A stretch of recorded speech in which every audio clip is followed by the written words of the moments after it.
오늘 주시는 하나님 말씀은 마태복음 제6장 13절 두 번째 부분입니다.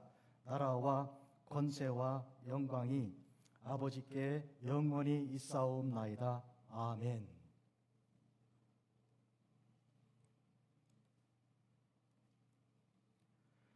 오늘 저는 말씀의 제목을 나라와 권세와 영광이 이런 제목으로 말씀을 증거합니다.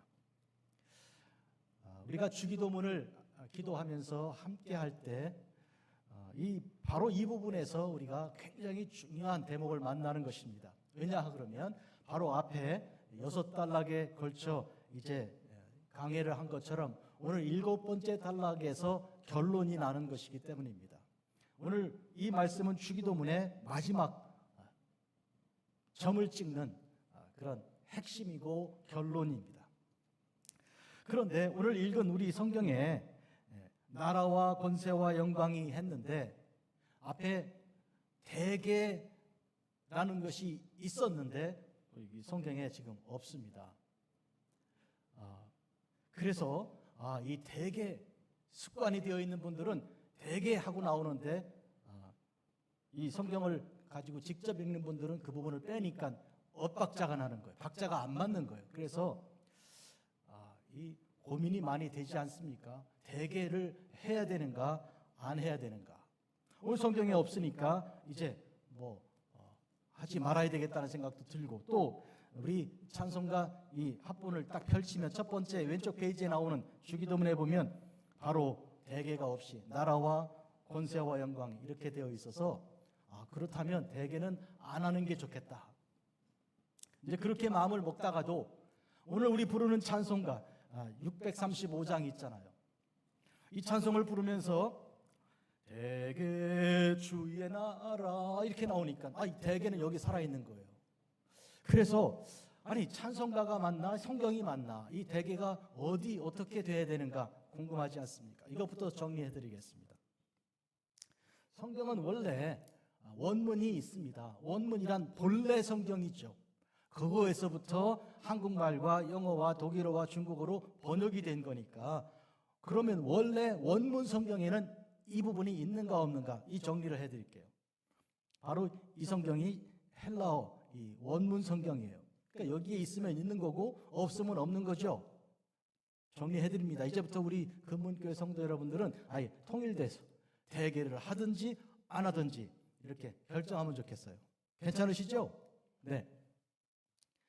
이 원문 성경을 읽으면 여기는 호티 수 에스틴 해 바실레이아 카이 두나마스 카이 호 독사 에스투 아이오노스 아멘 이렇게 돼 있어요. 이게 지금 읽은 부분인데 맨 앞에 호치 이게 문제입니다.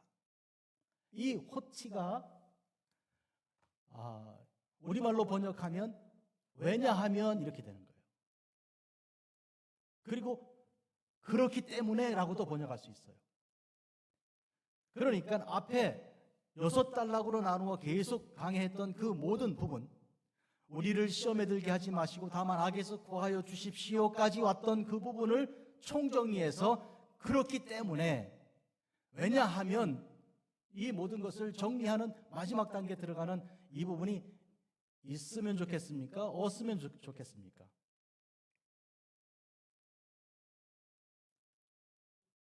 호치 이걸 뺄까요? 번역을 할까요? 네? 네? 듣고 보니까 성경에 있는데, 원래 성경에 있는데 하는 게 좋겠죠? 네, 저도 그 생각입니다. 그래서 오늘부터 우리 근본교회에서는 그냥 통일을 하면 좋겠다 생각이 들어요. 제가 여러 추석을 보고 여러분들의 의견을 종합 정리해 보건대 이 대개는 살려야, 있어야 전체 흐름에 된다 하고 생각이 드는 거예요. 왜냐하면 바로 오늘 나라와 권세와 영광이 아버지께 영원히 있습니다. 이것을 말씀 초점으로 두는데 앞에 모든 흐름이 오는데 이 대개가 정리를 해주기 때문이죠. 그래서 이제부터는 대개, 이 대개는 한 문자인데요. 우리가 이 오해하면 이 대개가 그냥 보통 그냥 말하자면 이렇게 되는 말이 아니고요. 이 한 문자의 뜻이 뭐냐면 바로 왜냐하면 그렇기 때문에 그렇게 뜻을 밝혀주는 그런 여는 말입니다. 그러니까 대개는 좋게 번역이 되어 있는 말이고 잘 사용할 수 있도록 하면 좋겠어요. 호치라는 헬라어가 대개 이렇게 번역된 것은 좋은 일입니다. 오늘 나라와 권세와 영광 이 세 가지가 아버지께 영원히 있사옵나이다 하고 아멘까지 포함되는 이 본문을 중심으로 오늘 설교를 하는데요. 또 한 가지 우리가 생각해야 할 것은 나라는 알겠습니다. 하나님 나라죠. 그 다음에 권세와 영광이 따라오는데 이 세 가지가 나라와 권세와 영광 이 세 가지가 어떤 관계인가 이것부터 말씀드릴게요. 이 말씀을 드리면 오늘 설교의 아예 결론부터 말씀드리는 것이기 때문에 전체 설교 이제 다 듣고 벌써 이해가 다 되는 내용이에요. 우선은 나라와 권세와 영광 이 세 가지를 1, 2, 3으로 똑같이 그냥 늘어놓는 것이 아니라는 것부터 말씀드리죠. 우선은 나라를 말씀을 드리고 그 다음에 권세와 영광으로서 우리 삶의 우리 영적인 삶의 나라 하나님 나라를 바라보는 자들의 삶의 영적인 종말론적인 하나님께서 오시는 그 영적인 삶의 태도를 가진 그런 삶의 우리 자세를 밝혀주는 내용이 권세와 영광으로 묘사가 되죠. 모든 권세 하나님께서 주시는 권세 그리고 하나님께로부터 얻는 그 모든 영광을 다 어떻게 우리 주님께 올려드리는 그런 적극적인 그런 헌신적인 삶의 태도로 살아갈 것을 그렇게 변화될 것을 주문 명령하고 기도하는 그런 내용이에요. 그래서 나라가 있고 그 다음에 권세와 영광이 따라오는 것이죠.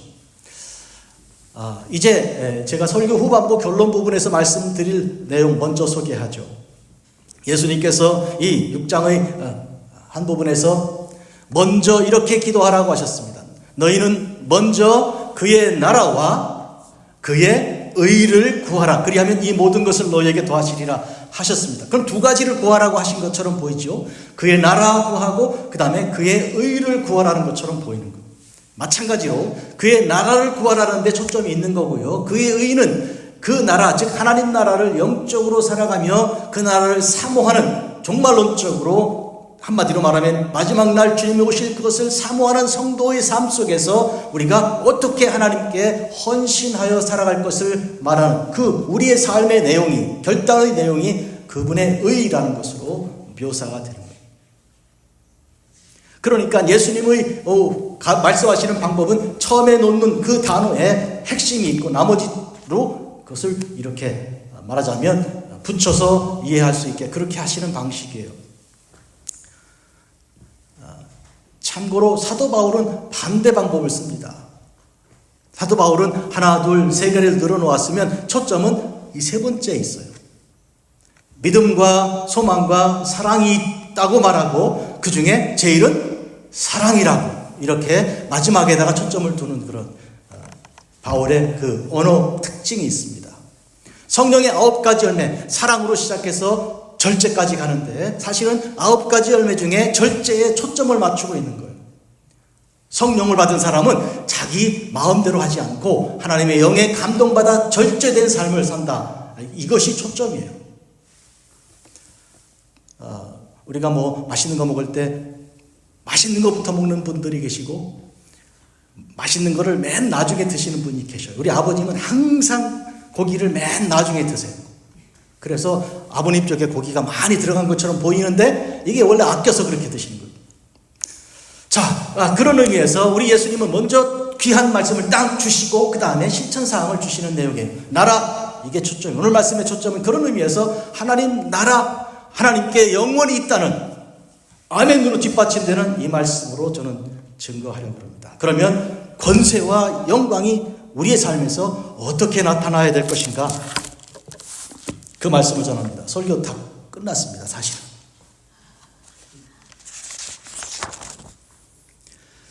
하나님께서 천지를 창조하시고 난 다음에 어떤 사람들은 창조하신 다음에 하나님은 그냥 나 몰라라 하고 이렇게 팔짱 끼고 물러나 계시다 이렇게 보는 사람도 많습니다. 그래서 가만두니까 뭐가 이 세상을 주관하는가 하면 자연이 주관한다는 거예요. 하나님 만들어 놓은 섭리가 그냥 자동으로 움직이고 하나님은 개입하지 않으신다, 간섭하지 않으신다. 그게 많은 사람들의 생각입니다. 그런 것 같으죠? 자연 섭리를 하나님 만들어 놓으신 다음에 그 다음에 레디고 그대로 하게 두시는 것처럼 보이는데 사실 그렇지가 않다는 것이 성경의 가르침입니다. 하나님께서는 천지를 창조하신 그때부터 인생의 삶에 계속하여 간섭하시고 개입하고 계신 거예요. 이해가 되십니까? 창조해놓고 몰라, 그게 아니에요. 자녀를 낳아놓고 부모님이 알아서 커라. 물론 이 생물들 중에 그런 종류가 있긴 있습니다. 그렇죠? 물고기들 중에 놔놓고 더 이상 돌보지 않는 거예요. 그러나 다른 종류는 조금 더 돌보다가 이렇게 사냥할 만큼 될 때까지 돌보고 그 다음에 돌보지 않는 수도 있고요. 유독 사람은 장가를 시집을 들여놓고 나서도 애들 낳았으면 애기까지 봐주면서 계속 간섭하잖아요. 그래서 이 차이가 좀 있는데 하나님은 어떤 편이신가? 하나님은 계속 간섭하는 사람 편이시단 말이에요. 그런 점에서 하나님은 창조주이시고 역사를 주관하시는 분이시다는 것이죠. 나를 이 세상에 낳게 하시고 그 다음에 일거수일투족 내가 이 세상 떠날 때까지 눈동자처럼 지키시고 침 삼킬 동안도 버려두지 않고 잊어버리지 않으시고 졸지도 않으시는 분이시다. 믿으시면 아멘. 바로 이 점이 오늘 우리가 잘 이해해야 돼요. 이것도 굉장히 중요한 주제입니다. 오늘 주님께서 나라를 말씀하시며 이 나라는 아버지께 영원히 있습니다 라고 말씀하신 그 내용을 우리가 깊이 생각해야 돼요. 이 나라는 예수님의 사역의 핵심 초점입니다. 아시는 대로 주님께서 사역을 시작하실 때 맨 먼저 선포하신 게 회개하라. 왜냐하면 천국이 가까이 왔기 때문이다. 천국이 가까이 왔으니 천국을 맞이하기 위해서는 너희가 회개하라는 거예요. 그러면 그 천국은 예수 그리스도의 임재와 함께 이미 시작이 된 것이죠. 완전히 이루어지는 것은 주님의 재림과 함께 이루어지는 것이지만 초림으로써 이미 그 천국의 문이 열린 것입니다. 그래서 누구든지 예수님 안에 있으면 이제 천국의 영생의 소망을 가지기 이미 시작하게 된 것입니다. 자, 이 나라에 대해서 대단히 궁금해하는 자들이 많았는데 그 중에 하나가 누군가 하면 빌라도였습니다. 빌라도가 재판 자리에 예수님께 물을 때 그때 아니 도대체 나 유대인 아니야. 내가 무슨 유대인인가. 당신의 나라 사람들과 대제사장들이 당신을 내게 넘겼는데 내가 뭘 어떻게 할 거라고 생각하냐. 이렇게 그 대답의 질문에 대해서 이때 예수님께서 내 나라는 이 세상에 속한 것이 아니라고 분명히 말씀하십니다. 만일 내 나라가 이 세상에 속한 것이었다면 내 종들이 싸워서 나로 유대인에게 넘겨지지 않게 할 것인데 내 종이란 천군 천사들을 말하죠. 이제 내 나라는 여기 이 땅에 속하지 않았다고 확실히 말씀하십니다. 그런데요, 이 빌라도가 예수님을 못 박는 그 십자가 위에 명패를 붙이잖아요. 왜? 이 사람은 무슨 죄인이다. 붙여야 되잖아요. 무슨 죄로 지금 이렇게 죽는다. 거기에 뭐라고 썼는가 하면 유대인의 왕이란 말이 들어가죠. 분명히 내 나라는 하늘에 있지 이 땅에 속하지 않았다고 말씀하신 이 예수님 말씀을 못 알아들은 것도 아닌데 왜 그렇게 하였을까요? 이 빌라도가 한 말 그리고 그가 이렇게 쓴 것들은 그의 완전한 믿음 안에서 나온 것은 채 아니지만 하나님께서 성령을 통해 그를 붙들어 진리의 일부분을 드러나게 하신 것인데요. 예수님께서는 확실히 이 땅에 속한 나라를 통치하는 분은 아니시지만 그러나 이 땅도 통치하시는 분이시다. 분명히 주님께서는 하늘에 속한 하늘의 왕이시지만 그러나 이 땅에 오셔서도 역사하셨어요. 그래서 이 땅에 있는 굶주리는 사람을 먹이시고요, 병든 사람을 고치시고요, 죽어가는 사람들을 불쌍히 여기사 그들을 살려내시고요, 그 죄를 다 용서하신 거예요. 왜? 이 땅에 있는 그 살아가는 삶의 진정한 왕으로서, 참된 왕으로서 그들을 통치하시는 역사를 당신의 사역에서 시작하시고 이루신 것입니다. 믿으십니까? 그러니까 오늘 우리 그리스도인들도 마찬가지로 분명히 우리는 이 땅에 속하지 않은, 이 땅을 지나가는 나그네들이지만, 순례자들이지만 그러나 이 땅도 확실하게 우리에게 사명을 주셔서 우리가 주의 뜻을 이루어 실시해야 할 그런 사명이 있는 땅이다. 많은 그리스도인들 중에 우리는 이 세상에 마음을 두지 않겠다. 그래서 뭐 될 대로 되라. 정치도 경제도 문화도 뭐 굶주리는 사람들이 있건 없건 신경 안 쓰겠다. 이렇게만 하는 사람들이 있지만 그 옳지 않습니다. 하나님 나라를 바라보는 사람은 이 땅에 소망이 있는, 그리고 이 땅에 사명이 있는 것입니다. 오늘 나라와 했고요. 그 다음에 권세와 영광이 뒤따라오는데 말씀드린 것처럼 우리가 나라를 기다리는, 하나님 나라를 영적으로 기다리는 우리 성도들이 정말론적으로 참여해야 할 삶의 내용 중에 그 권세와 그 영광의 모습이 들어있는 이 부분을 제가 오늘 차례대로 설교로 할 것입니다. 하나님 나라는 이 땅에 이루어지는 것입니다. 그래서 나라가 임하옵시며 라고 우리는 이 주기도문의 중간에서 들었습니다. 나라가 임하시오며, 이 말은 하나님의 뜻이 하늘에서 이루어진 것처럼 이 땅에서도 역사하고 이루어진다는 것이며, 이 땅을 품어내시는, 그리고 이 땅을 간섭하시는 하나님의 그 능력과 그 은혜를 이 땅에 사는 사람들을 불쌍히 여기시고, 그리고 하나님이 세상을 이처럼 사랑하사 하신 부분을 우리가 정확하게 알게 되는 것입니다.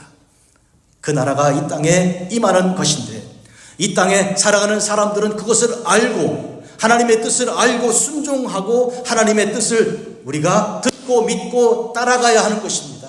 만약에 그렇지 않을 경우에 우리는 그것을 가르쳐주고 교정해야 할 사명이 있는 것이죠. 헤롯이 전혀 하나님 나라를 생각하지 않고 그 뜻대로 순종하지 않았을 때 세례 요한이 그에게 담대히 나아가서 옳지 않다, 하나님 나라의 빛에서 비추어 볼 때 당신은 잘못되었다고, 당신의 통치는 안 된다고, 뭐 왕이면 권력자면 마음대로 하는 거 아닙니까? 그러나 그게 아니라 일개 아무런 힘도 없는 세례 요한이 나섰던 그 까닭은 뭔가 하면 하늘나라를 바라보는 종말론적인 삶의 책임적인 태도인 것이죠.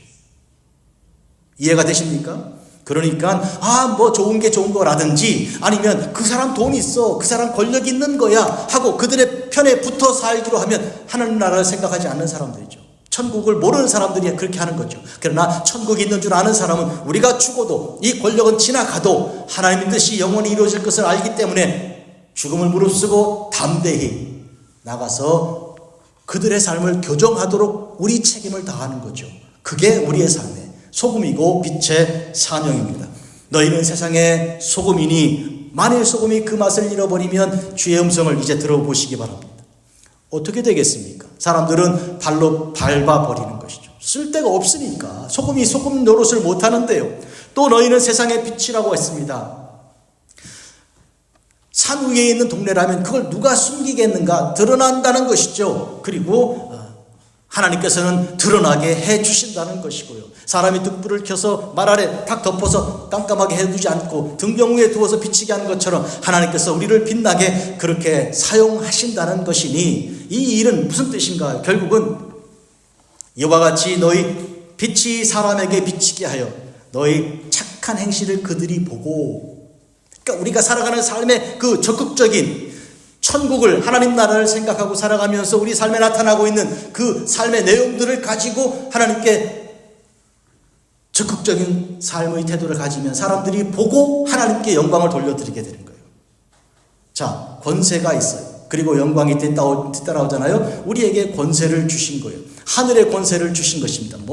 제가 백만장자입니까? 제가 대통령입니까? 심지어 여기 반장도 아닌데 이렇게 말하고 무슨 권세가 있나 하겠지만, 그러나 아니요. 여러분에게는 이 파워를 주셨습니다.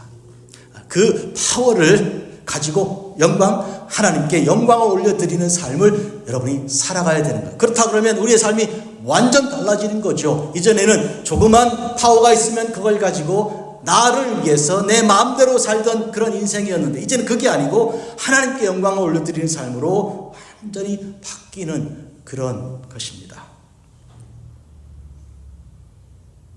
그런 의미에서 오늘 너희 착한 행실을 보고 사람들이 너희 영광을 올려드릴 수 있도록 하라고 그렇게 주께서 주신 그 소금과 빛의 사명을 우리에게 주신 것을 알겠습니다.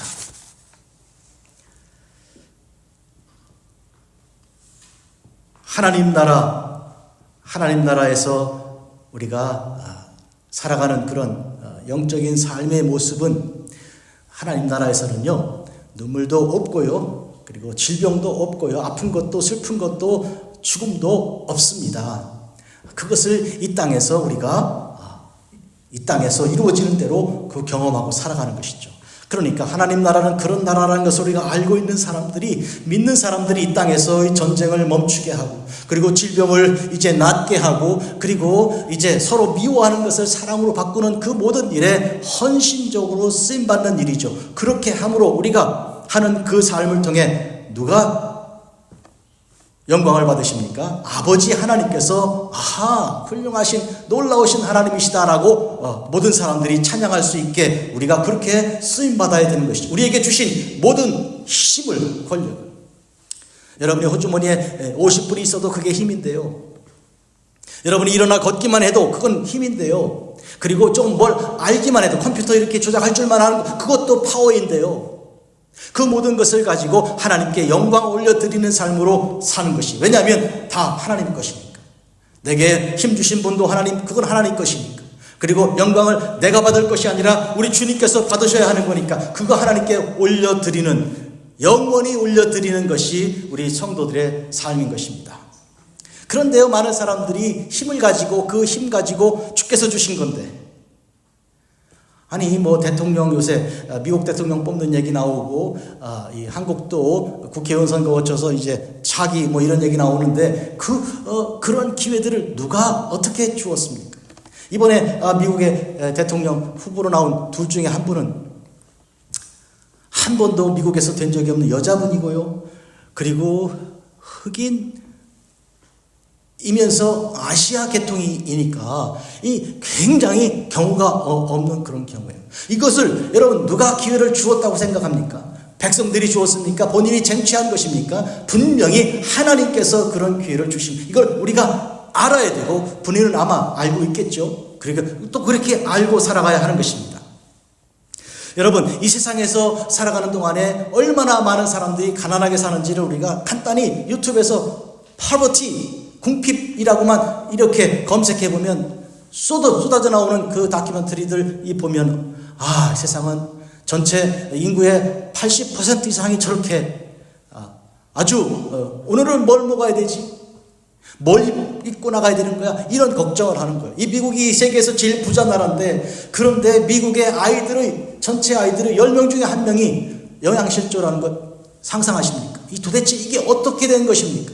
인간들이요, 하나님께서 주신 그 파워를, 그 권세를요, 이것을 자기 것으로, 자기가 쟁취했으니 이것은 내 것이라고 생각하고 그것을 자기 영광을 올려드리는 데 쓰는 거예요. 그래서 어떤 사람은 묘시를 어마어마하게 크게 만드는 것이죠. 이사야서에도 보면요, 어떤 관리가 그냥 모든 돈을 들여가지고 묘시를 돌로 쪼고 이렇게 거대한 걸 만드는 걸 놓고 볼 때, 우리 하나님께서 내가 다 보고 있다.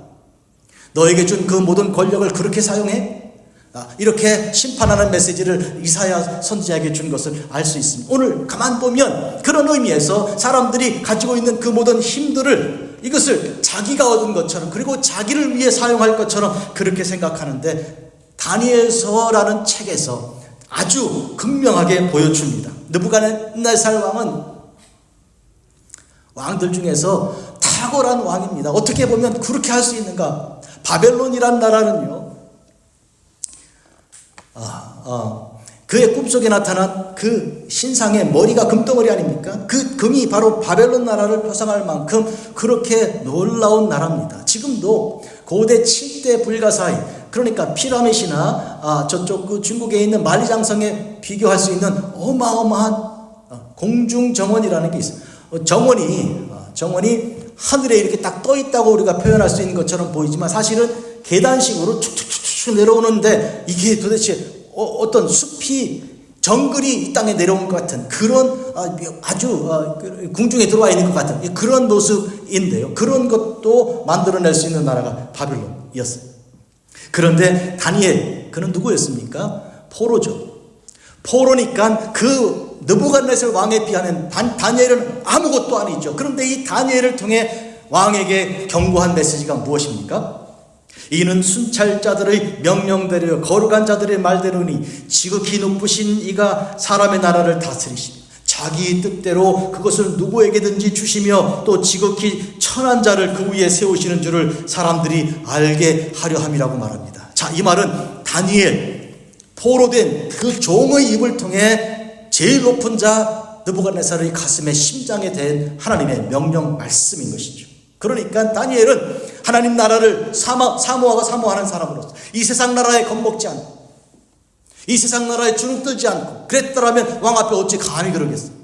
그러니까 하나님 나라를 바라보는 자로 당당하게 왕 앞에서도 그가 그 권세를 주신 하나님께 영광을 올려드릴 수 있도록 도전하는 그 사명을 가집니다. 여러분도 그렇게 살아가야 한다는 것이 주기도문의 결론 내용이에요.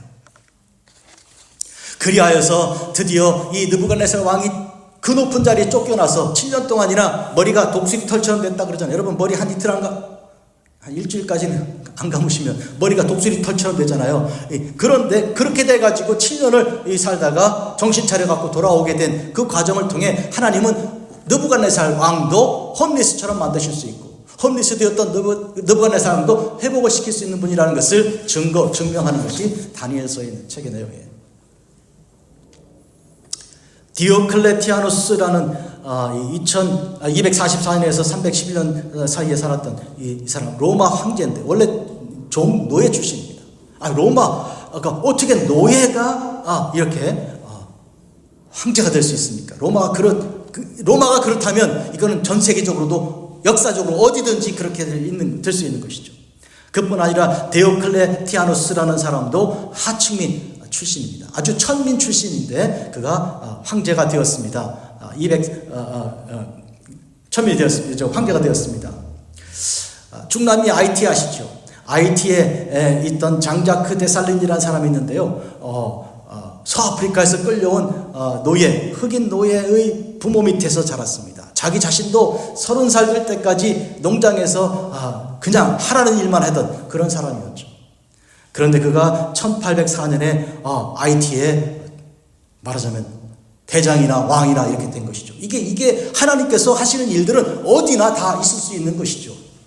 우리나라 고려시대 이의민이라는 사람이 아십니까? 혹시 이의민? 그래서 말하자면 그러니까 문의 세력이 아니고 무의 세력, 즉 칼 가지고 정권하던 그걸 이제 이끌어낸 그런 사람인데 그는 누구냐면 바로 천민 출신이었습니다. 그는 마음 먹으면 왕까지도 될 수 있었던 사람인데 고만한 데까지 이르진 채무됐지만 다시 말씀드리면 이와 같이 가장 낮은 사람을 들어 높은 데까지 이렇게 인도할 수 있는 분이 하나님이시라는 것 반대도 가능합니다. 얼마든지 가능했습니다. 아시는 대로 나폴레옹이 섬에 유배되어서 죽임을 당할 때 그 뭐라고 그랬습니까? 아무것도 모든 권력이 다 사라지고 난 다음에 나는 실패했지만 골고다 언덕에 십자가에 죽으신 예수님은 승리하셨다고 그런 얘기를 했다 하지 않습니까? 정리하겠습니다. 세상에 있는 우리가 누리는 권력은 말하자면 대통령이 되거나 어떻게 보면 이 도지사가 되는 그런 것만 아니라도 우리 자신이 가만히 보면 행세하는 수가 많이 있어요. 아들이 있다고 행세하는 수도 있고요. 자동차 새 거 뽑았다고 행세하는 수도 있고요. 행세가 참 되는데 그런데 어리석은 일이라는 거예요. 그거 하지 말라. 영광은 그때 준 그 권력의 그 모든 영광은 하나님께 돌려드려요. 왜? 그 권력은 하나님이 주신 거니까. 믿으십니까? 그 얘기 내용입니다. 여러분 미가서는 이렇게 기록합니다. 사람아 주께서 선한 것이 무엇임을 내게 보이셨나니 얼마나 아름다운 말씀인지요. 오직 정의를 행하며 인자를 사랑하며 겸손하게 내 하나님과 함께하는 것 아니냐. 옛날 말의 번역은 동행하는 것 아니냐 이렇게 돼요. 함께하는 것 동행이라는 말로 하니까요. 미가서 6장 8절이에요. 99세인데 지미 카터 내년이면 100세가 되는가 봐요. 미국 제39대 대통령 지내신 분인데 이분이 제일 사랑하는 말씀이 이 말씀이라고 그랬어요. 사람아 주께서 선한 것이 무엇임을 내게 보이셨나니 오직 정의를 행하며 인자를 사랑하며 겸손하게 내 하나님과 함께하는 것이 아니냐. 이 사람은 무슨 일을 어떤 힘이든지 다 하나님께 영광 올려드리는 데 쓰는 걸 말하는 그런 사람이 미가서에 기록됩니다. 이 지미 카터 대통령이 그렇게 살았는지는 잘 모르겠지만 적어도 그가 이 말씀을 사랑하는 것은 참 중요한 의미가 있습니다. 여러분 이 세상 사람들이 누리는 그런 여러 가지 의미에서의 힘, 남들이 못 가진 것을 가지고 있거나 한 그런 기회, 젊음도 큰 힘입니다, 여러분. 겸손한 젊은 사람은 나이 드신 분에게 이렇게 먼저 인사하고 이렇게 자리 양보하고 그렇게 하잖아요. 겸손하게 하나님과 동행하는 그런 사람들이죠. 그런데 스스로 난줄로 생각하고 스스로 그럴 필요가 없다고 생각하는 경우 문제. 하나 예를 들면 헤롯입니다. 이 헤롯은 예수님을 죽이려고 했던 그 헤롯은 아니고 그 아들인데, 헤롯이 나를 택하여 왕복을 입고 단상에 앉아 백성에게 연설했습니다. 그랬더니 헤롯이 영광을 하나님께 돌리지 않았습니다. 주의 사자가 곧 쳤습니다. 그랬더니 벌레가 그를 죽였어요. 사람들이 뭐라 그랬는지 아십니까? 이것은 인간의 소리가 아니고 신의 소리라. 그랬더니 우쭐해갖고 진짜 그래? 하고 그러다가 벌레한테 몰려 죽은 거예요. 세상에 인간에게 맞아 죽은 것도 아니고 벌레라니요. 이게 무슨 얘기입니까? 하나님께서 너가 어떤 존재인지를 알게 하겠다고 하여 천사를 보내 벌레를 통해 그를 물어 죽인 것이죠. 여러분, 그런 의미에서 오늘 우리가 하나님께서 주신 기회, 하나님께서 주신 아름다움, 그 모든 것을 하나님께 돌려드리는 삶이 아니면 이와 같이 하나님께서 끌어내리는 일을 서슴지 않으신다는 것을 오늘 말씀하고 있습니다. 나라와 권세와 영광이 아버지께 영원히 싸움나이다. 아멘. 이 앞에 대개. 그러니까 요한계시록 보면 24장로들 이야기 나옵니다. 24장로들이 보좌에 앉으신 이 앞에 엎드려서 세세 무궁토록 살아계신 이에게 경배할 때 자기의 머리에 쓴 면류관을 벗어서 드리는 거예요. 그 면류관은 누가 써주신 거예요? 주님께서. 너 수고했다. 착하고 충성된 종이야. 너 너무너무 수고한 거야 하고 관을 씌워주신 거거든요. 우리가 천국에 올라가면 우리가 성도들이 정말 우리가 수고한 대로 잘했다 하고 상을 주실 텐데, 머리에 관을 씌워주실 텐데, 이거를 그들을 24장로는 다 벗어갖고 아닙니다, 이거 제가 쓸 자격이 있나요? 하고 돌려드리는 내용이 여기 요한계시록에 나옵니다.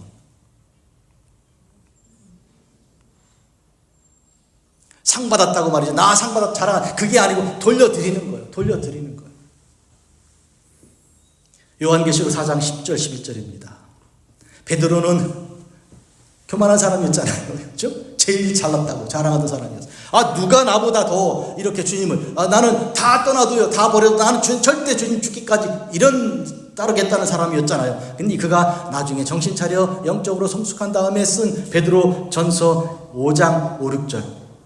젊은 자들아, 이와 같이 장로들에게 순종하고 다 겸손으로 허리를 동이라. 하나님은 교만한 자를 대적하시되 겸손한 자들에게는 은혜를 주시느니라. 그러므로 하나님의 능하신 손 안에서 겸손하라. 때가 되면 너희를 높이시리라. 아멘. 때때로 우리가 일이 잘 안 풀리고 있잖아요. 이게 왜 하나님은 나만 미워하실까 봐. 근데 그게 아니고 너 겸손해라, 그런 뜻입니다. 겸손하게 만드신 다음에 하나님께서는 어떻게 하시려고요? 때가 되면 높이려고. 아니, 개구리도 구부려야 뛸 거 아니에요. 움츠려야 뛰고, 안 움츠리고 뛰는 개구리 봤습니까? 그렇처럼 이 딱 겸손을 시켜주시고, 그 다음 기회는, 다음 단계는 이제 하나님께서 높이시는 것이고, 믿으시면 아멘. 그런 의미에서 교만은 패망의 선봉이요 거만한 마음은 넘어집의 앞잡이니라. 교만하면 다음 단계는 망하게 돼 있는 거예요. 이제 그런 점에서 오늘 우리는 겸손을 배우게 하시는 우리 주님의 손 안에 있는 줄 믿으시기 바랍니다. 결론지어 말씀드리려고 합니다. 너희 안에 이 마음을 품으라. 곧 그리스도 예수의 마음이라고 빌립보서에 기록한 사도 바울은 감옥의 옥중에 있었습니다. 그는 근본 하나님의 본체지만 하나님과 동등됨을 취할 것으로 여기지 아니하시고 오히려 자기를 비워 종의 형체를 가지신 분이시다. 예수님이 그런 분이었다는 거예요. 그분이 가르치신 기도가 그래서 이런 기도가 되는 거예요. 어떻게 해요? 대개 나라와 권세와 영광이 아버지께 영원히 있다. 하나님 나라를 바라보는 자는 그런 의미에서 모든 힘 주신 것, 그 권세를 하나님께 영광을 드리는데 사용하게 되는 것입니다. 제가 말씀을 준비하는 중에 저희 머리를 떠나지 않은 그런 찬양곡이 하나 있었습니다. 성령이 오셨네, 성령이 오셨네, 내 주에 보내신 성령이 오셨네. 우리 인생 가운데 친히 찾아오셔서 그 나라 꿈꾸게 하시네. 성령이 오셨네, 성령이 오셨네. 그 나라 꿈꾸게 하시네. 얼마나 멋진지요. 여러분, 제가요 오늘 설교를 준비하기 위해 자다가요 몇 번 일어나는지 말하면 여러분 놀랄지도 몰라요. 이 잠을 설치기를 한두 번이야 이번 주간 내내. 그게 벌떡 일어나가지고 가가지고 막 설교 다시 하고 쓰고, 그럼 1시간 지나간 거예요. 다시 돌아오고. 제 마음이 얼마나 이렇게 들뜨는지, 그 나라를 꿈꾸게 하시는 성령이 오시는 그런 은혜를 제가 경험하였으니 여러분도 이 은혜를 누리시기를 진심으로 바랍니다. 아멘. 요셉이 죽을 때 형제들에게 한 말 들어보십시오. 나는 죽으나 하나님이 당신들을 돌보시고 당신들을 이 땅에서 인도하여 내사 아브라함과 이삭과 야곱에게 맹세하신 땅에 이르게 하시리라, 그렇게 말하고, 또 이스라엘 자손에게 맹세시켜 이르기를 하나님이 반드시 당신들을 돌보시리니 당신들은 여기서 내 해결을 메고 올라가겠다. 두 가지. 나는 여기서 죽지만 여러분들은 하나님께서 돌보아 주셔서 이 땅에서 인도하여 아브라함과 이삭과 야곱에게 약속하신 가나안 땅에 갈 겁니다. 첫째. 두 번째는 하나님께서 여러분들을 돌보실 때, 나갈 때 나 가만두지 말고 내 해골을 캐서 나가라. 400년 후에 모세가 그 해골을 들고 나갑니다. 이 요셉은 그 나라를 꿈꾼 거예요. 그 나라. 이 땅 애굽 나라가 아니고 세상에서 제일 풍랑한 이 나라가 아니고, 어떻게 보면 약속한 곳이긴 하지만 그냥 젖과 꿀이 흐르는 땅이라고 약속했지만 젖과 꿀이 흐른다는 게 무슨 얘기예요? 젖이 난다는 얘기는 뭐예요? 양이나 소나 이 젖을 내는 짐승이 산다는 것이고, 꿀이 있다는 게 뭐예요? 풀들이 많이 난다는 거죠. 그러니까 애굽의 문명된 나라하고 비교할 때 아무것도 아니죠. 예? 그게 젖과 꿀이 흐르는, 우리 생각에 젖과 꿀이 흐른다니까 그냥 아주 낙원을 말하는 것처럼 보이지만 사실은 가서 해야 할 일이 많은 그런, 처음부터 다 해야 되는 그런 곳인데 다만 약속이 거기 들어있다는 그런 의미가 들어있는 것이죠. 여러분, 그런 의미에서 요셉의 귀한 것은 그 나라를 꿈꾸고 바라보고, 하나님의 영이 감동된 그가 그 나라를 바라본 것이죠. 나라가 임하시며 뜻이 하늘에서 이루어진 것 같이 땅에서도 이루어지이다. 이렇게 기도를 가르쳐 주신 주님께서 오늘 대개 나라와 권세와 영광이 아버지께 영원히 있다고 말씀하십니다. 우리가 기도할 줄을 몰랐습니다. 이와 같이 성령도 우리 연약함을 도우시나니 우리는 마땅히 기도할 바를 알지 못하고 어떻게 기도했습니까? 이방인처럼 중언부언한 거예요. 말을 많이 해야 되는 줄 알고, 나는 하루에 3시간, 3시간 기도해 라든지, 나는 금식 기도 그런 게 왜 자랑거리가 되고 또 그런 걸 왜 부러워하는지 주님께서 그거 이방인들이 하는 방식이야, 그거 그만두고 제대로 해 하고 기도를 가르쳐 주셨으니까 오늘 로마서 8장 26, 27절에 우리가 마땅히 빌 바를 알지 못하나 성령이 탄식함으로 우리를 위하여 친히 기도하시고 기도를 가르쳐 주신, 오늘 주님께서 성령으로 우리에게 이 기도를 가르쳐 주신 주기도문 얼마나 멋진 주님의 선물입니까? 이거 내 기도로 삼으시고 날마다 기도하시는 그런 역사가 일어나기를 주의 이름으로 축복합니다. 아멘. 결론으로 말씀드릴게요. 제가 한 2페이지 넘어갔어요. 그런즉 너희는 먼저 그 나라와 그 일을 구하라. 이미 서론에 예고 드렸습니다. 이 말씀을 드릴 거예요. 그리하면 이 모든 것을 너희에게 더하시리라. 나라를 구하고 그의 의를 구하라. 두 개를 동시에 같이 하라는 게 아니고 그 나라를 구하라. 그리고 그 의의대로 살아가라. 이거. 그 의의대로는 뭐냐면요, 나라를 구하는 자로서 마땅히 사는 방식으로 살라는 거예요. 천국을 바라보는 사람으로 살아야지, 천국이 있는 것처럼 살아야지, 그거 없는 것처럼 이 세상 사람과 똑같이 머리 부대끼고 경쟁하고 싸우고 그렇게 사는 거 안 된다 그 말이에요. 그렇게 사는 사람에게 모든 걸 다 주시겠다는 약속이에요. 그러니까 그의 나라와 그의 의를 구하라고 할 때 그 의란 그의 나라를 사모하는 자의 종말론적인 삶의 태도예요. 우리가 미국 비자 받아놓고 어떻게 사셨어요? 한국에서 웬만하면 다 줬죠. 그리고 찾아가서 내가 그때 잘못한 것 같은데 용서해줘, 이렇게 했죠. 왜? 나 미국 갈 거니까.